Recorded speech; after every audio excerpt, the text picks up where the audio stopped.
everyone and welcome back to my YouTube channel. Myself Dr. Tithi and I am currently pursuing my postgraduate residency in general surgery. तो जैसा कि आप सभी ने अभी तक टाइटल से देख ही लिया होगा कि आज हम किस बारे में बात करने वाले हैं। तो अगर आपने भी कुछ दिनों पहले नीट यूजी का एग्जाम दिया है तो अभी तक तो आपको अपनी रैंक का और मार्क्स का आइडिया हो ही गया होगा, क्योंकि विद इन मिनट्स और आवर्स ही आंसर कीज आ जाती है और सब लोग अपने मार्क्स कैलकुलेट कर लेते हैं और रफली अपनी रैंक भी प्रिडिक्ट कर ही लेते हैं। तो अगर आपका भी रैंक लो आ रहा है या फिर आपका स्कोर थोड़ा नीचे आ रहा है और आप सोच रहे हो कि मुझे ड्रॉप लेना चाहिए या फिर क्या और करियर ऑप्शंस हो सकते हैं, तो mostly this video will help you. तो स्टार्ट करते हैं कि सबसे पहले नीट यूजी के बारे में बात करते हैं कि अगर आपको ये लग रहा है कि इस बार स्कोर लो है और इसका सोल्यूशन कहीं से कहीं भी आप ड्रॉप को कंसिडर कर रहे हो, तो आपको ये चीज दिमाग में रखनी चाहिए कि जो मार्क्स इंक्रीज होने की परसेंटेज रेट है वो मोस्टली फर्स्ट ड्रॉप में इंक्रीज होते हैं, सेकंड ड्रॉप में इंक्रीज होते हैं और थर्ड ड्रॉप से तो ऑलमोस्ट मार्क्स डिक्लाइन होने शुरू हो जाते हैं। और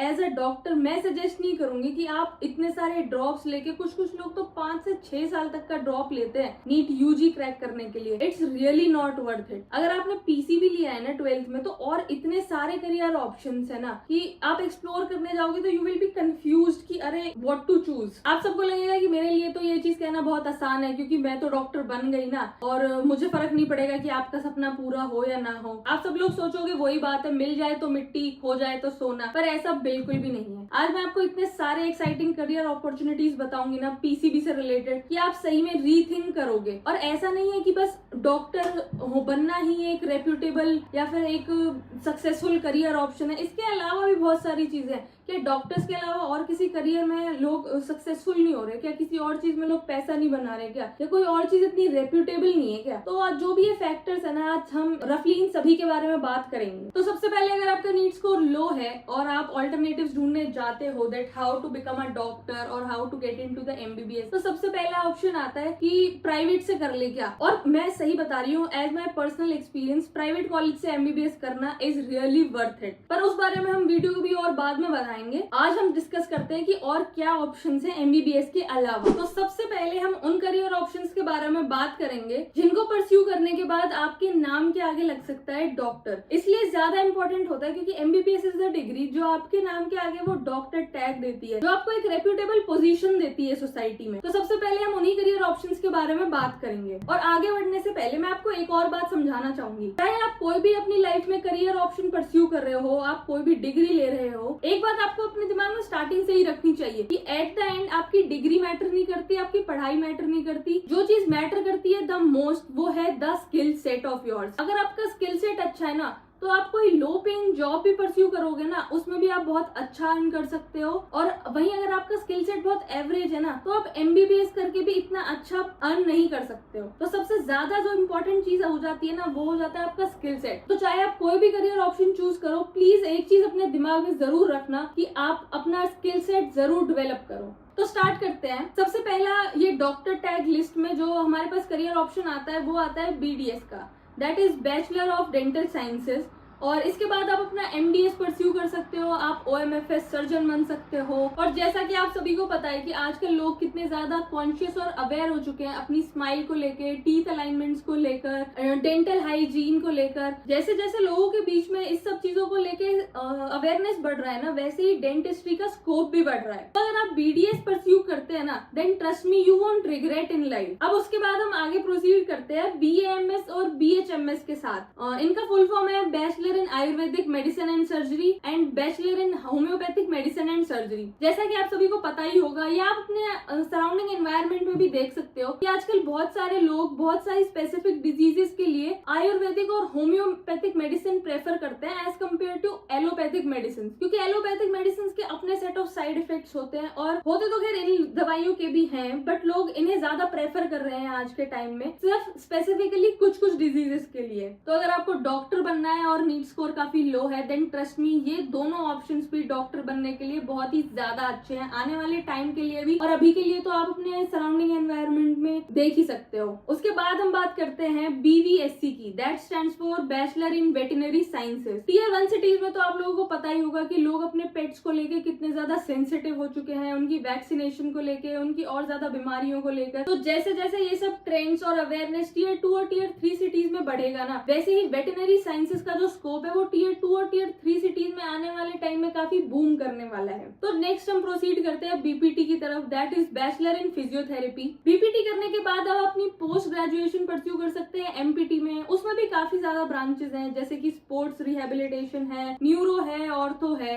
और ट्रस्ट में अगर आपको स्पोर्ट्स में इंटरेस्ट है या स्पोर्ट्स आपका हॉबी है अलॉन्ग विद बायो, तो आपके लिए ये करियर ऑप्शन बहुत ही ज्यादा सूटेबल या मैं कहूँ परफेक्ट रहेगा। क्योंकि अगर आप स्पोर्ट्स रिहेबिलिटेशन में अपना एमपीटी परस्यू कर सकते हैं, उसके बाद आपके पास बहुत सारे करियर ऑप्शंस होते हैं, जैसे कि आप स्पोर्ट्स अथॉरिटी ऑफ इंडिया के साथ काम कर सकते हैं, या फिर जितने भी स्पोर्ट्स पर्सन होते हैं उनके पर्सनल फिजियोथेरेपिस्ट अलग होते हैं। मतलब इतने ज्यादा करियर ऑप्शंस हो जाएंगे ना, and trust me it is as reputable as becoming a MBBS doctor. तो अब हम आगे बढ़ते हुए उन करियर ऑप्शंस के बारे में बात करेंगे जिनको परस्यू करने में आपको रिलेटिवली कम टाइम लगेगा और जो कि जल्दी ही आपको एक सिक्योर्ड जॉब और एक सिक्योर्ड सैलरी दे सकते हैं। तो उसमें सबसे ऊपर नाम आता है बीएससी नर्सिंग का। नर्सिंग ऑफिसर्स की जॉब या नर्सिंग प्रोफेशनल्स की जॉब इतनी ज्यादा प्रॉमिसिंग है ना, और वो भी सिर्फ तब अगर आपका स्किल सेट अच्छा है। तो अगर आप बीएससी नर्सिंग ऑप्ट करते हो तो आपके लिए एक और करियर ऑप्शन खुल जाता है, वो होता है मिलिट्री नर्सिंग सर्विसेज का। इसका एग्जाम एएफएमसी कंडक्ट कराता है, और अगर आपको जॉब मिल जाता है इसके थ्रू तो आर्मी जॉब के बेनिफिट्स तो आपको पता ही है, और उसके अलावा एक रिस्पेक्ट और ऑरा वाली चीज भी एड ऑन हो जाती है। बीएससी नर्सिंग के बाद हम बात करेंगे बीएससी एग्रीकल्चर की। तो अगर आप बीएससी एग्रीकल्चर ऑप्ट करते हो तो उसके बाद भी आपके पास बहुत सारे जॉब्स के ऑप्शन होंगे, और उनमें से सबसे ऊपर आता है फॉरेस्ट ऑफिसर का जॉब। फॉरेस्ट ऑफिसर की जॉब के लिए जो एग्जाम होता है वो कंडक्ट कराता है यूपीएससी। इसका भी प्रीलिम्स, मेंस और इंटरव्यू वाला ही प्रोसेस है, प्लस जो गवर्नमेंट जॉब के पर्क्स हैं इसके साथ वो बहुत ही ज्यादा प्रॉमिसिंग है। तो अगर आपको लाइफ में जल्दी स्टेबिलिटी और एक फिक्स्ड सैलरी वाला चीज चाहिए ना, तो बीएससी एग्रीकल्चर भी बहुत ही प्रॉमिसिंग करियर ऑप्शन है। तो उसके बाद हम आगे बढ़ते हैं, आगे हैं बीएससी एमएलटी और बीएससी रेडियोलॉजी के ऑप्शंस। तो बीएससी एमएलटी और बीएससी रेडियोलॉजी ऑप्ट करने के बाद आप एज ए लैब टेक्नीशियन तो प्राइवेट सेक्टर्स में काम कर ही सकते हो, प्लस आपका गवर्नमेंट जॉब का जो सेक्टर है वो भी काफी अच्छा ओपन हो सकता है। रेलवे रिक्रूटमेंट बोर्ड के थ्रू आप रेलवे पैरामेडिकल स्टाफ में अप्लाई कर सकते हो, उसमें आपको बहुत सारे गवर्नमेंट जॉब के बेनिफिट्स मिल जाएंगे, प्लस रेलवे के जितने भी ट्रेवल बेनिफिट्स हैं वो भी एड ऑन हो जाएंगे। इसके बाद आता है बीएससी साइकोलॉजी का ऑप्शन। जैसा कि ऑल नो कि आजकल के टाइम में मेंटल हेल्थ कितना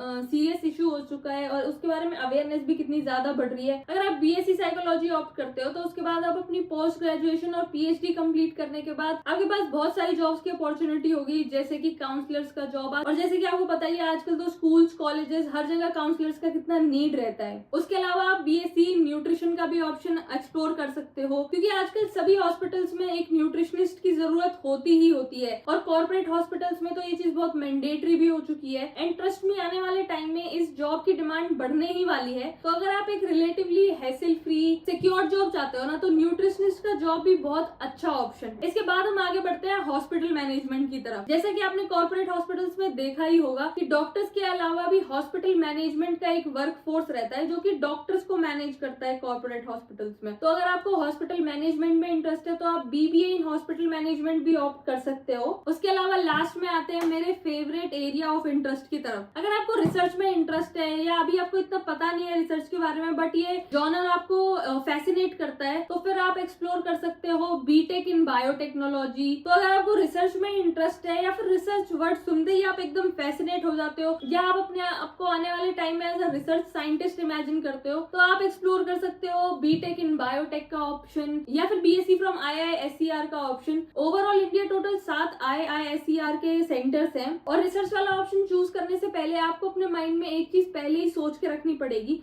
कि जैसे बाकी सब जॉब्स में क्या था कि आप रिलेटिवली जल्दी सेटल इन हो सकते हो, बट अगर आप रिसर्च वाला फील्ड चूज करते हो तो स्टेबिलिटी आने में शायद आपको थोड़ा टाइम लग जाए। Maybe at the age of 35 आपको वो स्टेबिलिटी आए, जो कि और करियर ऑप्शंस में शायद जल्दी आ जाए। और इसके बाद last but not the least option बचता है फार्मेसी सेक्टर का। तो अगर आपका बायोलॉजी के साथ साथ केमिस्ट्री पे भी अच्छा ग्रिप है तो आप फार्मेसी वाले सेक्टर को भी एक्सप्लोर कर सकते हो। उसमें आपके पास बी फार्मेसी अवेलेबल है, डी फार्मेसी अवेलेबल है। इन सब कोर्सेज के बाद आप काम कर सकते हो सिप्ला, रैनबैक्सी, इन सब फार्मास्यूटिकल कंपनीज के साथ। और लास्ट में मैं आप लोगों को ना एक और चीज बार बार बोलना चाहूंगी कि इन सब में से आप चाहे कुछ भी चूज करते हो, इवन आप अगर एमबीबीएस भी चूज करते हो ना, तो आपके लिए सबसे ज्यादा इंपॉर्टेंट फैक्टर रहेगा रहेगा अपना स्किल सेट डेवलप करना, क्योंकि अगर आपका स्किल सेट स्ट्रॉन्ग नहीं है ना तो आज के टाइम में ट्रस्ट में आप लोग एम्प्लॉयबल नहीं हो, चाहे आपके पास कोई भी डिग्री है या आपने कोई भी एग्जाम क्रैक कर लिया है। At the end what matters the most is skills. Thank you so much for watching. और अगर आपको इन सब चीजों के रिगार्डिंग कोई और क्वेरी हो तो आप कमेंट कर सकते हो नीचे, I will definitely reply to it. या फिर अगर आपके पास कोई और आइडिया हो या आप किसी और बारे में जानना चाहते हो आप, तो वो भी कमेंट कर सकते हो। Thank you so much.